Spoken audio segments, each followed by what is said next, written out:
ఉసిరికాయతో పచ్చడి చేస్తుంది. ఔషధాల తయారీకు చెట్లు ఉపయోగపడతాయి. చెట్లు కలపన ఇస్తుంది.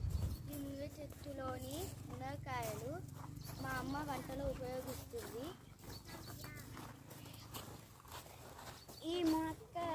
ఈ మునగ చెట్టులో చాలా విటమిన్స్ ఉంటాయి. దేవుడితో పాటు రావి చెట్టుని పూజిస్తారు.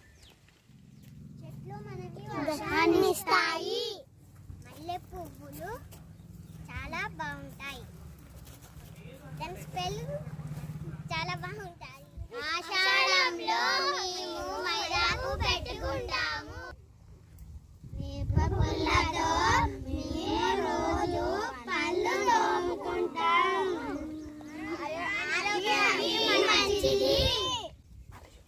చెట్లు మనకు నీడనిస్తాయి, గాలినిస్తాయి. చెట్లు మనకి గాలి